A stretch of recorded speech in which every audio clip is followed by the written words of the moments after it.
Hi, you're listening to the Childfree Wealth Podcast. We're your hosts, Bri and Dr. J, Certified Financial Planner. Here we discuss life and finances as it relates to being child-free. This podcast is for educational and entertainment purposes only. Please consult your advisor before implementing any ideas heard on this podcast. Hey everybody, Dr. J here from Childfree Wealth. You may have heard this podcast before called the Childfree Life and Finances Podcast. Matt and I were doing that podcast for a while. Matt's actually gone off on a different path, different career. He's still child-free, but he's following a different path. And of course, in the financial world, that changes marketing and all that fun stuff. So we've relaunched, restarted, reworked this process and said, all right, let's make this podcast a little different. And I have a new co-host I'll introduce you to in a minute. We'll work through the whole process, but we'll get you there. If you want to reach to Matt, his contact information is still out there. Or you can always email us at podcast@childfreewealth.com. All right, so now the podcast is called the Childfree Wealth Podcast. Doesn't really change much, it's just branding. And I'm going to be co-hosting this with Bri. Bri has just joined our team at Childfree Wealth as a customer service associate, but also as marketing manager because I've been told that I suck at social media. So Bri's job is to bring me into the 2020s at least, and get me up to date there and get the marketing out and build this. But Bri also, as a unique thing, is learning to become a certified financial planner.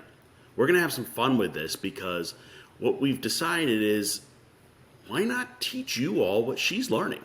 We can teach the child-free spin and how it fits. And one of the challenges I've given Bri is, as she goes through all this training, is to find any mention in there of being child-free. I didn't find any when I did my training, but we'll see. We'll go through the process. We'll do that. But also, frankly, Bri's got a completely different perspective than me.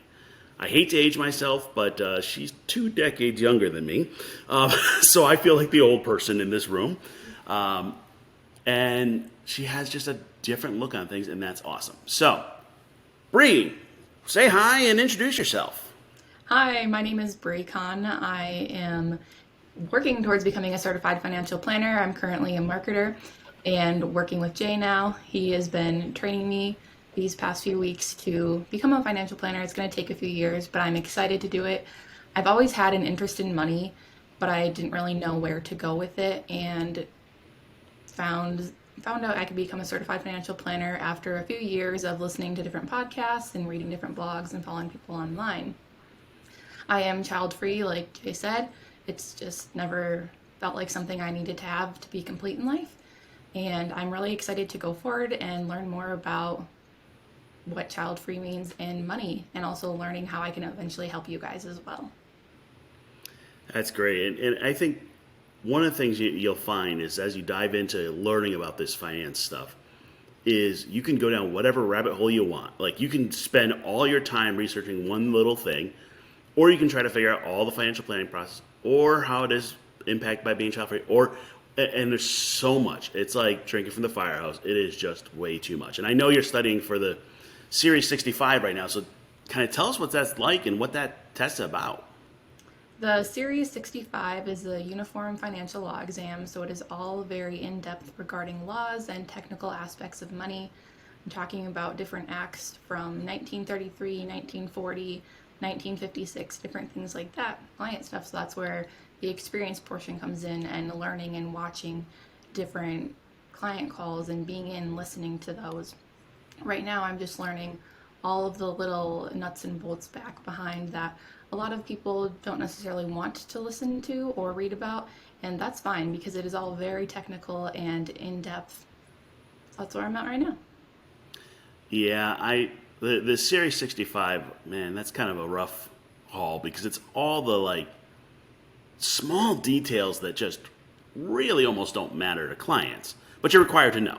Anybody that's ever done a certification exam for anything knows there's all this stuff, and this is how I buy and sell things and what it is. It makes almost no sense until you start working with clients. So we will actually pull that apart and work through that. Just so everybody knows, you take the Series 65 exam, you can become a investment advisor representative. That's just a checkbox. Childfree Wealth is actually a registered investment advisory firm with the Securities Exchange Commission. It just means we got to do a heck of a lot of paperwork for a giant pain in the butt. But it also is kind of how we make sure we're doing the right things and fiduciary and compliance. And man, I spend more time on compliance than I ever want to do. Also, just so you know, get a feel for where Bri is going, she's going to become a certified financial planner. And the difference there is certified financial planner, you actually have to take 6 additional classes and do between 4,000 and 6,000 hours of experience on top of passing an exam and all the paperwork and all that. And whew, that's quite a process. So everybody that's listening, you're going to get to go through the next 2-3 years with Bri and I and diving into this. And it's interesting because I have experience working with clients and I've done coaching for over a decade in different ways. And it's always one of those challenges of translating what's in the book into practice. Have you seen that yet, Bri? Oh, absolutely. There's been different topics so far that I've seen. It's like when I'm reading the book, it doesn't really make sense. And then you get to a client call and I'm listening in and I'm like, okay, it's clicking now. I understand it. I can see how this ties in and how this impacts people's lives. And there are just other things too, where I know we were talking a couple weeks ago about bonds and Silicon Valley Bank and how all that ties in. When you see an example of it, it is so much more real and easier to understand than just reading it out of a textbook. Yeah, for all the finance nerds out there, the Silicon Valley Bank actually, most of the reason they went under was a bond duration issue, which is something that you're taught to calculate. And I had to do it for my MBA, and we had a whole class in the Excel forms and we calculate. I would never use that in real life, and then you see a bank poof go up because they miscalculated. It wasn't exactly the math behind it, but also the environment and people pulling their money, but that brings it to life. So speaking of life, Bri, tell me about you and kind of your life and who you are as a person. Yeah, so I am in my 20s. I just got married a couple months ago here, and my wife and I live in Northeast Ohio. I've been working from home for a while and then met Jay, and now I'm here working on becoming a certified financial planner. We love to be outdoors. If I'm not working, you can bet that I will be outside either hiking or swimming or running, anything like that. Love doing all of those. I've got a cute little dog. She is an Australian cattle dog and husky mix. Her name is Lily, and she has heterochromia. So she's got the one blue eye, one brown eye, and is absolutely adorable. Yeah, I grew up in South Dakota before I moved out here. Went to college, got a degree in communication, worked in marketing for years, and now I'm kind of changing my path. Change your path. All right, so I'm going to dive into this, and I'm going to treat you like a client, whether you like it or not, and ask you some fun questions. So, all right, you're in your 20s. What do you want your life to look like in your 40s? In my 40s, I was just talking about this last night. First of all, I never thought I'd be married. I was very adamant that I did not want to be married, and now here I am. So that changed, but I always envisioned that I would live in a tiny house with my German Shepherd. And now that is kind of changing, but also staying the same. I want to be able to travel around, stay in different places for a month or two at a time, and just explore the world. And I love being able to go learn new things and meet new people. So that is my hope, that I have the time, freedom, and flexibility to do that. Okay, so I got to dive in here. I'm going to. So what you just told me is you want to be the child-free nomad and kind of wander the world and do that. But what was interesting about it, and I'm going to call it out, is you didn't talk about what you want to be when you grow up in job or finances. It's true. I didn't. Why? I don't know. I guess that was just, in my mind, that was implied. So here's the thing. It's a generational thing. It's also a child-free thing that we can actually focus on things that are more than our job. And if you ask somebody in their 40s, what are they going to be in their 50s or whatever, they're going to talk about their job first, which to me is kind of wrong-ish. Seriously, we're not just our job.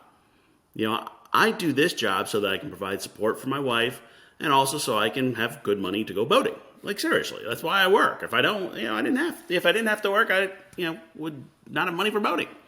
But you started with a life. So the question is then, if you started with a life, why does financial planning start with the numbers? You need money to do things. And for me, I guess my perspective on it is having the money to be able to do those things takes away some of the stress. So I hear you. The theory on this and the kind of the background, just so you get it, is that there's two phases in life. There's the rent and ramen phase, and then there's the rest of your life. The rent and ramen phase is when you can barely make ends meet, can't keep a roof over your head, can't keep food. And by the way, in that time, it's all about money because you got to have enough money to like literally keep the roof over your head and keep yourself fed. But then what happens is once you get past that phase, people start doing weird stuff and either increase their housing so they always are essentially poor and always in the rent and ramen phase, or they start living your life. So I heard you want to live your life instead. Is that fair? Absolutely. If I could just get an RV and move around, I would do that. I know that's probably not going to happen. My wife and I disagree on that. She's an airline pilot, so she's on the road a lot and wants a home base. Whereas I'm like, you're on the road a lot and I'm not. I'm at home, so I want to go. How are you going to like solve that one if you guys have two different perspectives? She can fly to me when she's off. That's great. I have a lot of people that say, hey, I want to do the nomad life, the van life, the RV life, the whatever. And Corinne, who also works with us, one of our Childfree Wealth specialists, actually did that. She did the van life, did the sailboat life. We'll have to have her on and talk about that. But one of the things you're going to find out, it's a whole lot sexier on Instagram than it is in real life. Mm-hmm. You know, I'm talking to somebody today who's going on the van life and right now has a leak in her roof and now is, dealing with that issue. It just looks a lot more attractive. Now, personally, I want to do essentially the same thing, but on a boat. Just kind of the boat in the water versus the van. I don't know. So you think you're going to be able to do that by the time you're 40 or you're going to do that before then? I would love to be able to do it within the next 7 years. Cool. So why don't you? Because right now, while I'm going through my CFP education, I do not want to think about having to pack things up and move around. So that's number one. I want to complete that first and kind of get my feet settled in that before I make a big adjustment. So what's the magic date? Like by the time you're 30, 35, when do you want to we got to call you out because we're going to put you on a podcast and say, Bri set a goal and this is what it is and we're going to hold you to it. All right. By the time I'm 30, it gives me a little less than 5 years. All right. And I think the hard part for this is people often say, okay, my finances need to determine if I can do this. You're right in the rent and ramen part. But once you're out of that, start with what life you want and then figure it out. So you might have to, get rid of a whole bunch of crap in your house. And I hate to call it that, but it is. Yeah. And do a little bit minimalist and make some adjustments. But would you be happier if you were living that nomad life? Oh, absolutely. We went from living in a 3-bedroom to living in a 1-bedroom. And now we have a 2-bedroom place we live in. And I'm like, God, I don't want all the space.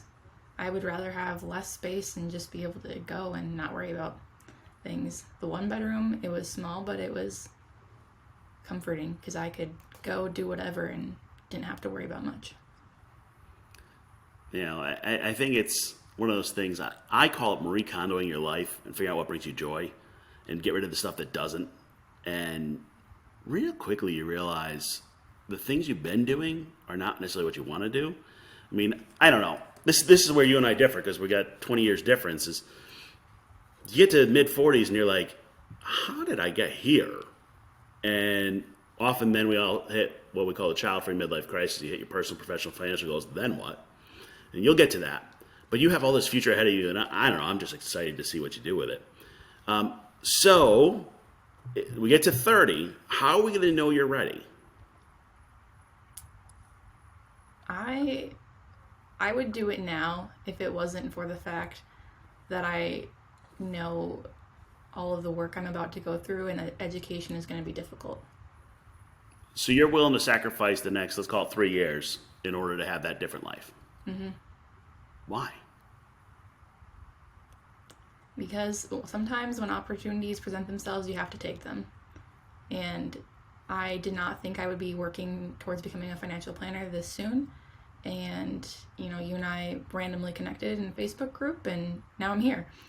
And so I wouldn't change that, and I want to say yes to that and do those things. And I know that I can still go and do the things I want to do after I finish my education.